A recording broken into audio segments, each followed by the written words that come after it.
students, welcome to GKRV online classes for standard 6 बच्चों, इस video में हम लोग आपका नवा पाठ का प्रश्न चर्चा करेंगे। ठीक है, क्योंकि ये कविता है और कविता में सबसे पहले हम लोग सप्रश्न व्याख्या करते हैं, कविता की व्याख्या करते हैं। ठीक, आपका नवा पाठ है लुका छिपी कविता। इस कविता के कवि हैं रविंद्रनाथ टैगोर। तो सबसे पहले कविता का सप्रश्न व्याख्या किया जाएगा। ठीक है, सप्रश्न व्याख्या आप ऐसे हेडिंग देंगे और उसके बाद सबसे पहला पॉइंट क्या होता है, संकेत। संकेत में आप कविता का स्टार्टिंग का 2 अक्षर लिखेंगे, 2 शब्द लिखेंगे, फिर उसके बाद डॉट डॉट डॉट डॉट डालेंगे और कविता का अंत के 2 शब्द लिखेंगे। ठीक है, स्टार्टिंग के 2 शब्द और अंत के 2 शब्द लिख के बीच में डॉट डॉट डालेंगे। इसका मतलब मैंने बता रखा है कि यहाँ से लेके यहाँ तक का हम भावार्थ करेंगे, व्याख्या करेंगे। ठीक है, उसके बाद सेकंड पॉइंट लिखेंगे प्रसंग। प्रसंग में हम ये बताते हैं कि वो कविता कहाँ से ली गई है।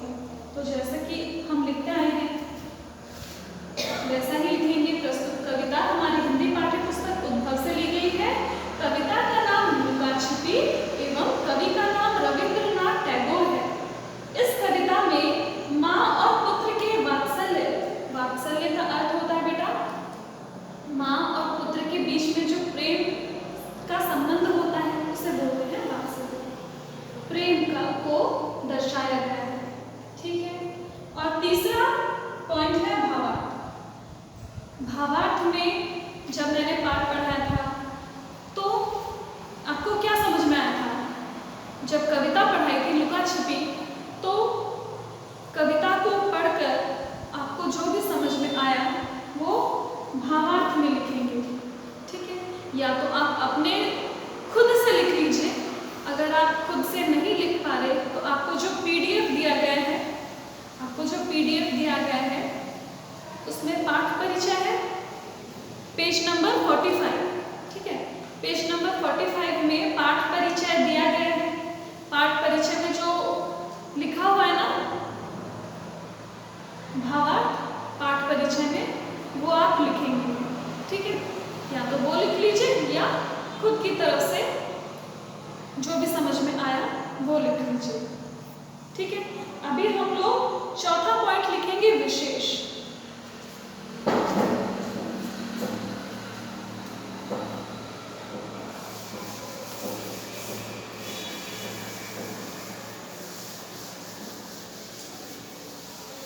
विशेष में हम लोग क्या लिखते हैं, विशेष में हम लोग ये लिखते हैं कि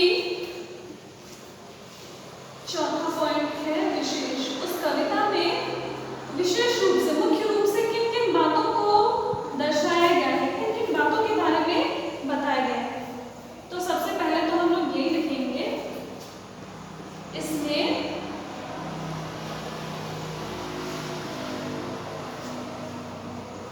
माँ और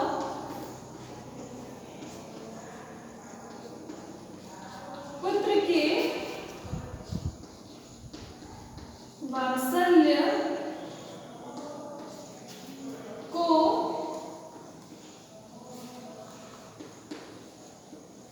बड़े ही मनोहारी ढंग से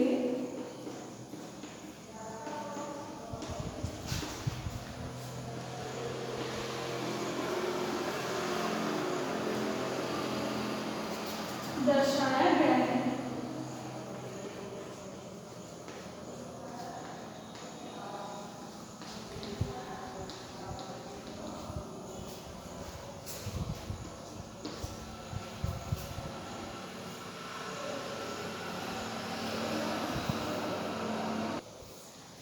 विशेष में पहला पॉइंट हमने लिखा, इसमें माँ और पुत्र के वात्सल्य को बड़े ही मनोहारी ढंग से दर्शाया गया है। इसमें माँ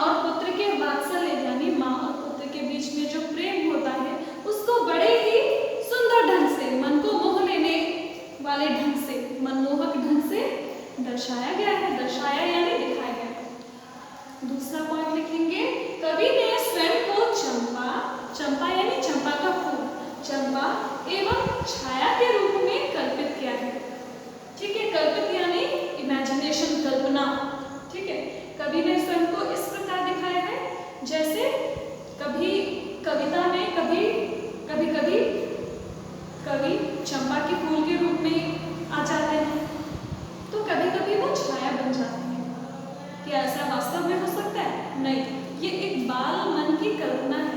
छोटे बच्चे बहुत कल्पना करते हैं, बहुत सोचते हैं, काश ऐसा हो जाता, वैसा हो जाता। वैसे ही कवि की ये कल्पना है, बाल सुलभ कल्पना। और तीसरा पॉइंट लिखेंगे, कविता में बाल कल्पना का सुंदर चित्रण किया गया है। ठीक है, कविता में बाल कल्पना का सुंदर चित्रण किया गया है। जो छोटे बच्चे होते हैं वो बहुत कल्पना लोक में विचरते रहते हैं, असंभव सी चीजें सोचते रहते हैं, ऐसी चीजें जो संभव नहीं है, आप लोग भी सोचते हैं, है ना? तो यही बताया गया है, कविता में बाल कल्पना का सुंदर चित्रण किया गया है। ठीक है, अभी मौखिक पे आएंगे बेटा। मौखिक का पहला प्रश्न, ठीक है, मौखिक का पहला प्रश्न करेंगे। का प्रश्न देखिए अपनी बुक में, पेज नंबर 88। बालक अपनी माँ से क्या शरारत करने की बात कह रहा है? बालक अपनी माँ से क्या शरारत करने की बात कह रहा है?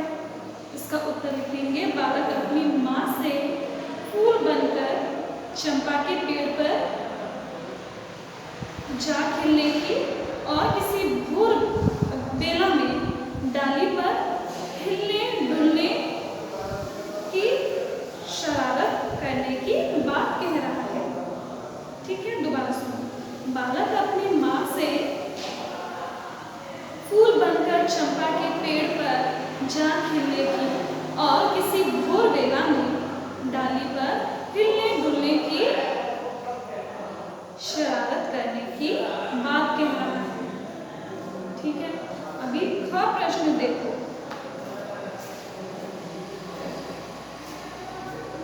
ख प्रश्न है, माँ बालक से कब हार जाएगी? माँ बालक से कब हार जाएगी? जब बालक चंपा का फूल बनकर चंपा के पेड़ पर जा खिलेगा और भोर बेला में डाली पर हिलने डुलने लगेगी, तो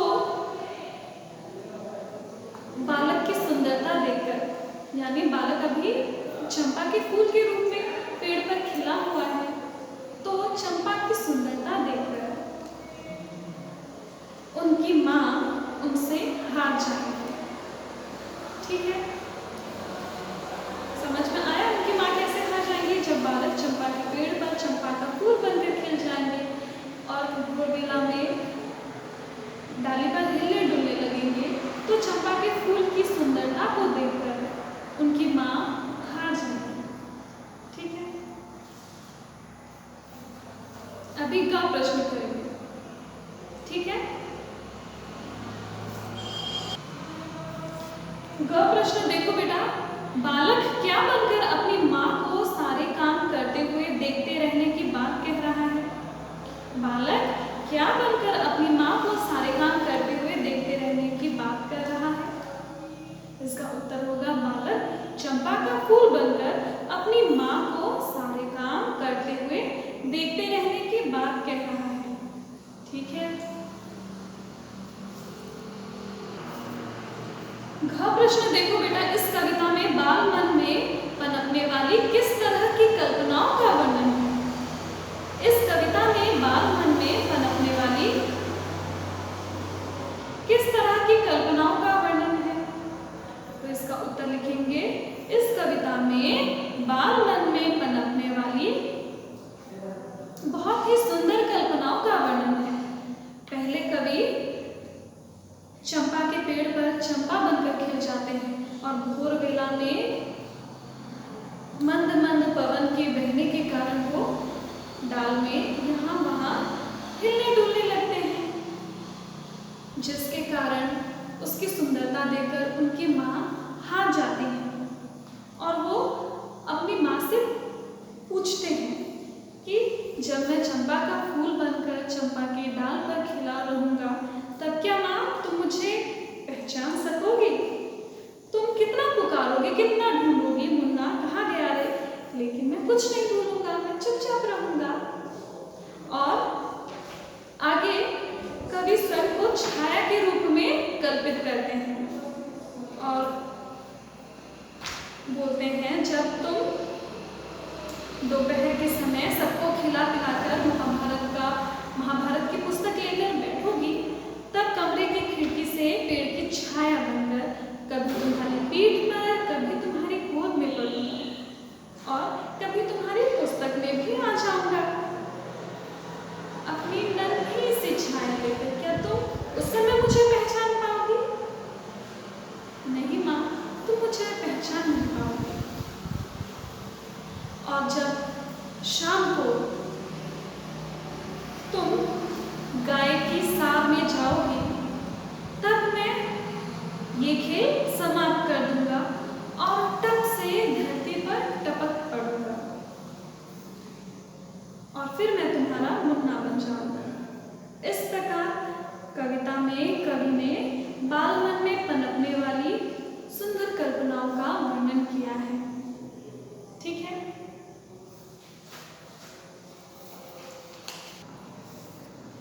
अच्छा बेटा, पेज नंबर 89 में आओ। पेज नंबर 89 का दूसरा प्रश्न मेरी लेखनी, अर्थग्रहण संबंधी प्रश्न। ठीक है। स्नान करके तुम चंपा के नीचे से निकलोगी, पीठ पर केश फैलाए हुए, वहां से पूजा घर में जाओगी, तब तुम्हें दूर से फूल की सुगंध आएगी, लेकिन तुम ये समझ नहीं पाओगी कि यह सुगंध तुम्हारे मुन्ना के शरीर से आ रही है। ठीक है।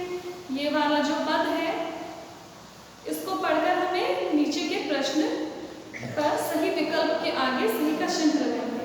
क। ठीक है। क। माँ क्या करके चंपा के नीचे से निकलेगी? पहला है पूजा करके, दूसरा है खाना बनाकर, तीसरा है स्नान करके, चौथा है खाना खाकर। इसका उत्तर होगा तीसरा। क का उत्तर होगा तीसरा, स्नान करके। ठीक है। अभी ख देखो। ख। माँ स्नान करके कैसे निकलेगी?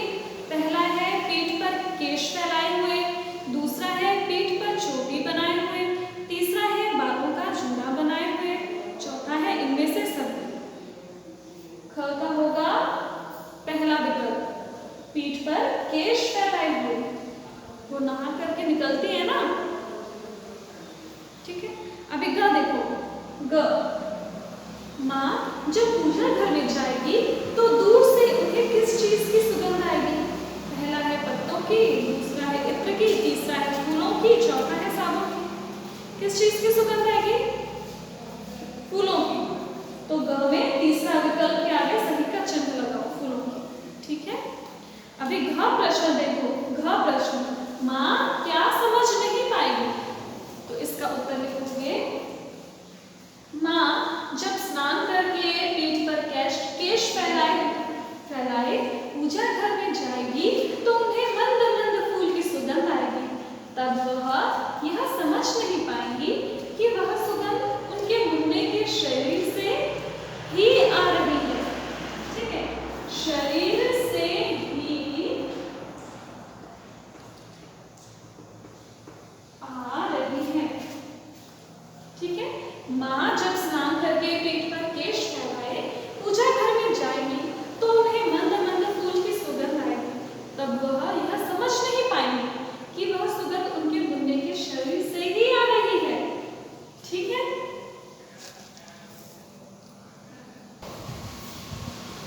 तीसरा प्रश्न लघु उत्तरीय प्रश्न। ठीक है। तीसरा प्रश्न है लघु उत्तरीय प्रश्न। क प्रश्न, माँ के पुकारने पर बालक चुपचाप हंसने की बात क्यों कह रहा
ग प्रश्न देखिए बेटा, ग प्रश्न, बालक महाभारत की पुस्तक पर क्या छुलाने की कल्पना करता है? बालक महाभारत की पुस्तक पर क्या छुलाने की कल्पना करता है? इसका उत्तर लिखेंगे, बालक महाभारत की पुस्तक पर पेड़ की छाया बनकर झुलाने की कल्पना करता है। ठीक है, जो बच्चा है वो पेड़ की छाया बनकर, माँ जब महाभारत की पुस्तक पढ़ रही होंगी तो पुस्तक के ऊपर छाया बनकर ऐसे ऐसे झूलेंगे। छाया हिलती डुलती है ना, तो छाया बनकर महाभारत की पुस्तक पर ऐसे ऐसे झूलेंगे। ठीक है।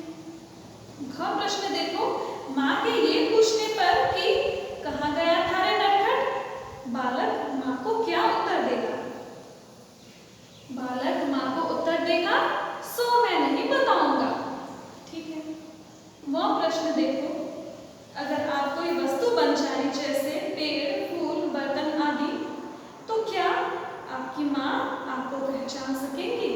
उत्तर लिखना नहीं।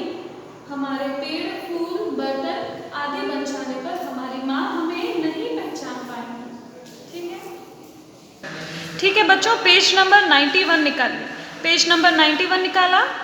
अभी हम भाषा और व्याकरण का भाग देखेंगे। ठीक है। पहला प्रश्न देखिए, रेखांकित शब्दों के विलोम शब्द लिखकर पुनः वाक्य बनाइए। ठीक है, ये जो अंडरलाइन वर्ड्स हैं, इन शब्दों के विलोम शब्द लिख के इन वाक्यों को दोबारा लिखना है। जैसे सुगंध की जगह सुगंध का विलोम क्या होगा? सुगंध का विलोम दुर्गंध। ठीक है, सुगंध की जगह लिखेंगे दुर्गंध। तो यह दुर्गंध, वाक्य बनाएंगे बगल में, यह दुर्गंध तुम्हारे मुन्ना के शरीर से आ रही है। ठीक है, ये देखो, यह दुर्गंध तुम्हारे मुन्ना के शरीर से आ रही है। अभी ख देखो, फूल खिल गए, खिल का विलोम क्या होगा? मुरझा। तो क्या लिखेंगे? फूल मुरझा गए। ठीक है। ग देखो, वह छाँव में बैठ गया, छाँव का विलोम क्या होगा? धूप। तो लिखोगे वह धूप में बैठ गया। ठीक है। घ देखो, मैं यह खेल समाप्त कर दूंगा, समाप्त का विलोम होगा प्रारंभ। तो हम वाक्य बनाएंगे, मैं यह खेल प्रारंभ कर दूंगा। ठीक है। दूसरा प्रश्न देखो, उपयुक्त विराम चिन्हों का प्रयोग करते हुए दो दो वाक्य लिखे। ये जो विराम चिन्ह दे रखा है ना बेटा, इसका प्रयोग करके हमें दो दो वाक्य बनाना है। ये आप खुद से भी कर सकते हैं। तो पहला देखो, पूर्ण विराम का चिन्ह लगाना है। ठीक है, पूर्ण विराम का चिन्ह लगाकर हम वाक्य बनाएंगे। तो पहला वाक्य, मैं चंपा बन खिल जाऊंगा। ठीक है, पूर्ण विराम। दूसरा वाक्य मैंने बनाया, मैं चंपा बन झूलूंगा, मैं छाया बन झूलूंगा। ठीक है। अगला है प्रश्न सूचक। प्रश्न सूचक का चिन्ह लगा के दो वाक्य बनाएंगे। पहला वाक्य बनाया, क्या तुम समझ सकोगे? प्रश्न चिन्ह। अगला वाक्य मैंने बनाया, क्या तुम मुझे पहचान सकोगे? प्रश्न चिन्ह। ठीक है। फिर विस्मय सूचक, विस्मय सूचक का चिन्ह लगाना। तो पहला वाक्य है, मुन्ना कहाँ गया रे? और दूसरा वाक्य है, ओह कितना सुंदर फूल है, ओह कितना सुंदर फूल है। ठीक है। पेज नंबर 92 में आइए, तीसरा प्रश्न देखिए। नीचे दिए गए वाक्य भविष्य काल के हैं। ठीक है, ये नीचे दिए गए वाक्य भविष्य काल के हैं। तुम महाभारत लेकर बैठोगी, मैं तुम्हारा मुन्ना बन जाऊंगा, तुम स्नान करके निकलोगी, पेड़ की छाया तुम्हारी गोदी में पड़ेगी। ये भविष्य काल के हैं। इन्हें भूतकाल और वर्तमान काल में बदलकर लिखिए। इन वाक्यों को भूतकाल और वर्तमान काल में बदल के हमें लिखना है। ठीक है। पहला है क, तुम महाभारत लेकर बैठोगी, इसको भूतकाल में बदलेंगे तो क्या होगा? तुम महाभारत लेकर बैठी थी। वर्तमान काल में बदलेंगे इस वाक्य को तो क्या होगा? तुम महाभारत लेकर बैठी हो। ठीक है। ख देखो, मैं तुम्हारा मुन्ना बन जाऊंगा, मैं तुम्हारा मुन्ना बन जाऊंगा। इस वाक्य को भूतकाल में बदलेंगे तो क्या लिखेंगे? मैं तुम्हारा मुन्ना बन गया था। और वर्तमान काल में बदलेंगे तो क्या लिखेंगे? मैं तुम्हारा मुन्ना बन गया हूँ। ठीक है। ग देखो, तुम स्नान करके निकलोगी, तो भूतकाल में क्या होगा? तुम स्नान करके निकली थी।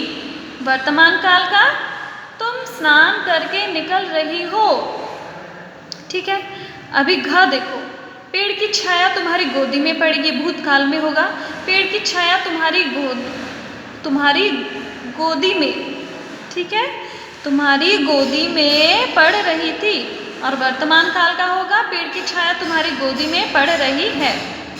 चौथा प्रश्न देखो, नीचे दिए गए शब्दों के लिंग बताइए। हमें लिंग बताना है। ठीक है। गाय स्त्रीलिंग है, पीठ स्त्रीलिंग है, सांस स्त्रीलिंग है, कहानी स्त्रीलिंग है, चंपा स्त्रीलिंग है, कमरा पुल्लिंग है, शरीर पुल्लिंग है, काम पुल्लिंग है, गोदी स्त्रीलिंग है, दिया पुल्लिंग है, छाया स्त्रीलिंग है, खिड़की स्त्रीलिंग है। ठीक है बेटा, हम चौथा का दीर्घ उत्तरीय प्रश्न का क प्रश्न करेंगे। ठीक है। प्रश्न है क, बालक इस कविता में फूल बनकर किस तरह से अपनी माँ के साथ रहने की कल्पना कर रहा है? बालक इस कविता में फूल बनकर किस तरह अपनी माँ के साथ रहने की कल्पना कर रहा है? तो इसका उत्तर लिखेंगे, बालक फूल बनकर चंपा के पेड़ पर जा खिलने की कल्पना करते हैं और फिर किसी भोर वेला में डाली पर हिलने डुलने लगते हैं।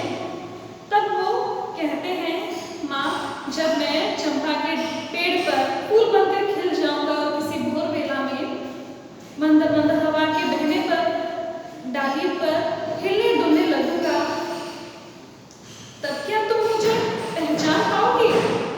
तुम तो मेरी सुंदरता देख के ही हार जाओगी। इस प्रकार बालक इस कविता में फूल बनकर अपनी माँ के साथ रहने की कल्पना कर रहा है।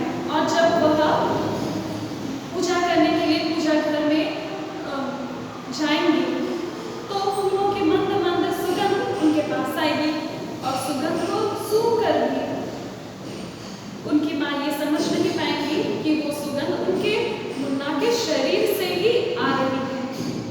ठीक है। अभी ख प्रश्न देखिए।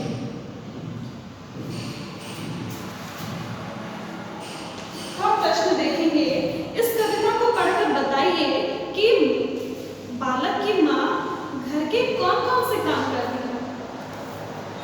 इस कविता को पढ़कर बताइए कि बालक की माँ घर में कौन कौन से काम करती है। तो इसका उत्तर लिखोगे, बालक की माँ घर में अनेक काम करती है, जैसे सुबह सुबह चंपा के फूल इकट्ठा करना, फिर उसके बाद घर के काम धाम करना, पूजा करना, दोपहर के समय महाभारत की पुस्तक पढ़ना और फिर शाम को दिया जलाना। ये सब काम उनके माँ घर में करती है। ठीक है। ग प्रश्न है, दी गई पंक्तियों का भावार्थ लिखिए। हम लोग ग प्रश्न का भावार्थ लिखेंगे। ठीक है। सबको खिला पिला